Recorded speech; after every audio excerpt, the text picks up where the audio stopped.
You're going to have that individual, but Dave's running across. What is Sorry saying? My vision of myself as a presenter, I would like to be brief, concise, and compelling. My weaknesses are, I believe, that I tend to ramble. I have a little bit of difficulty thinking on my feet. I think that sometimes I'm easily sidetracked and go into too many details on issues that are really not relevant to the group. Sometimes I have a tendency to debate somebody who perhaps might disagree with one of my points and carry that on towards the end of the presentation and get sidetracked rather than completing my thought. I've given Al, who's my partner, the advice that I'm fairly thick-skinned and would take any constructive criticism that he may have. Thank you.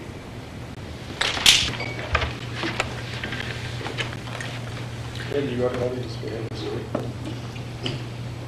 What I'd like to outline for you right now is the affinity analysis that we did for the interest of the employee. We broke them down into three larger groups. The first is knowing what is expected of us. Basically, a clear and common understanding of what's expected of us in our job, a clear and common understanding of how we will be measured in that job, and a clear and common understanding of what will make us successful in those jobs, in our jobs. Support to get the job done. This revolves around having the right tools in place to allow us to concentrate on the job that we have on hand rather than the mechanisms that we use to perform our jobs. To have the right training so that we're well equipped to go in and we're not basically thrown in the deep end. And also having the right teams to work with, the right people to interact with to help us achieve the goals that we need to be successful in our jobs. And last but not least, to allow us to fulfill our personal goals and objectives, to allow us to achieve our fullest personal potential through well-articulated career growth paths, to give us security in our job so that we can achieve a higher level of performance rather than having to worry about where our next paycheck is going to come from, and to allow us a full and satisfying family life outside of the bank. So these are the three areas that we felt were the most compelling employee interests within the bank. Thank you. In a recent survey by a consulting firm of over 150 different issues that employees felt they had to deal with, the number one issue consistently rated by employees as being important was how do they find the right mix and balance between their personal life and their business life. So the challenge presented to us is to try and figure out how can we make the Bank of Montreal a leading organization in terms of helping their employees achieve that proper mix. Do we have any comments, questions? Just throw them out. Do we have a policy on flexible options, for example? Perhaps that's something. That's a good question. Does anybody have an answer on that? The bank today does have a fairly extensive program which includes policies. That's, How it is practiced across the bank is really the issue. yeah. Different areas have different standards for what they mean by how they integrate the policy. We have some experience with telecommuting, and one of the things of significance there is that the telecommuters consistently score very high on things like this in terms of personal balance in life. So I think that area is something worth exploring. Is it policy or practice that really most affects us and impacts us? Practice, the policy's there. Policy. It already is a leading organization in that regard. One of the things, though, I found is that notwithstanding policy and notwithstanding practice, that there is a different attitude and commitment to the whole issue of balancing work and family life at different levels of the organization. So it may be appropriate at one level, but not viewed as appropriate at another level. I find that that's an interesting difference. Am I hearing that it's not being applied uniformly across the bank? Yes. Why do you think that might be?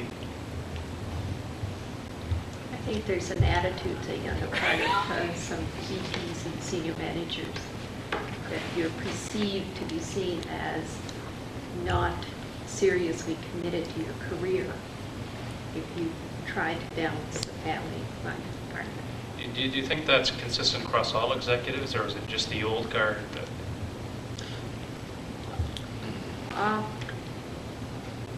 I would say probably about 80% of them.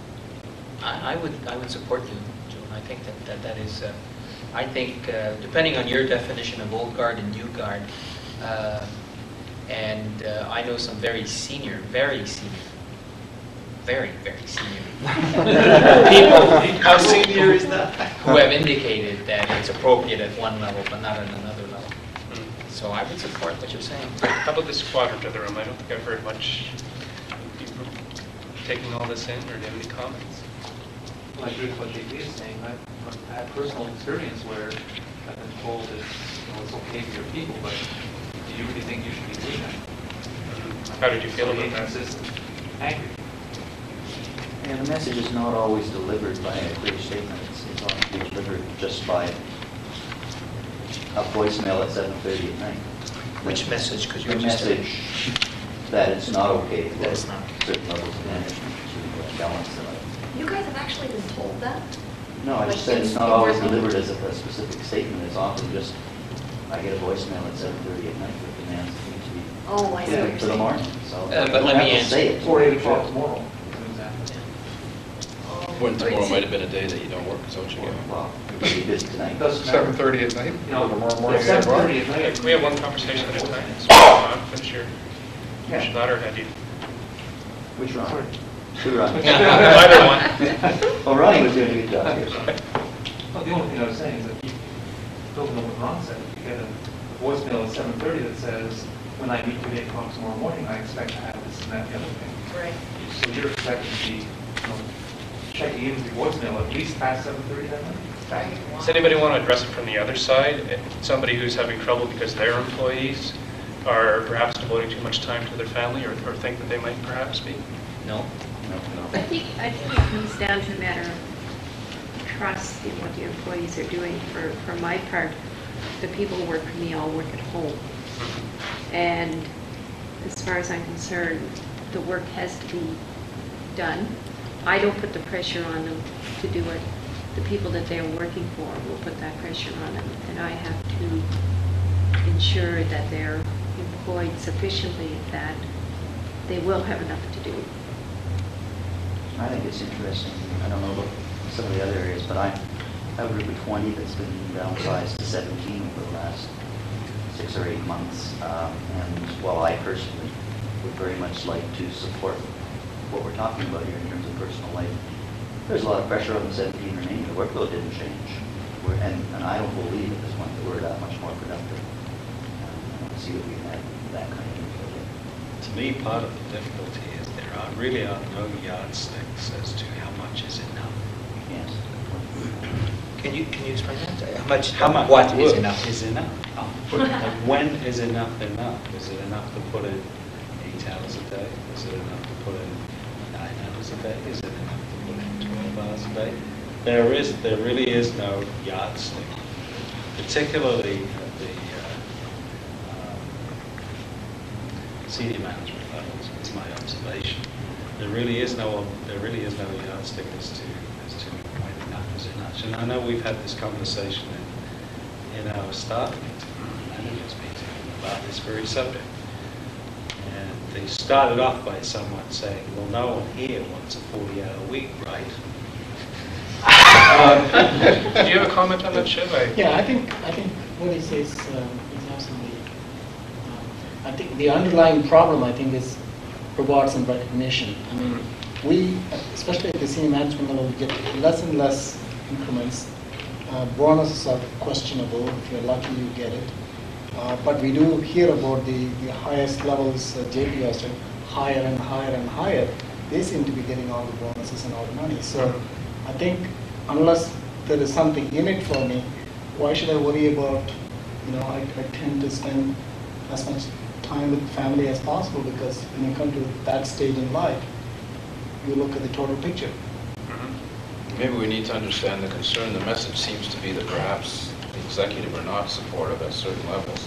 What's the concern? Maybe we need to understand that. Can we demonstrate alignment, design, and become more accessible to my audiences. To alignment, I want to become more focused on presenting the issues that my audience is really interested in rather than the issues that I'm interested in.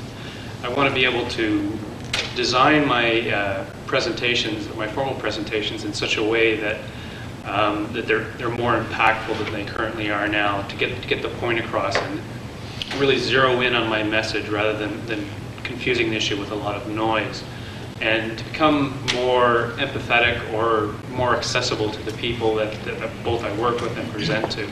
My manager's been telling me for 2 years now that I'm at least appeared to be too aloof to my peers, and now that I've heard it from a professional, I guess it must be true. So those are my three plans, three things that I want to do to improve myself personally. I'd like to thank Al for his wonderful coaching and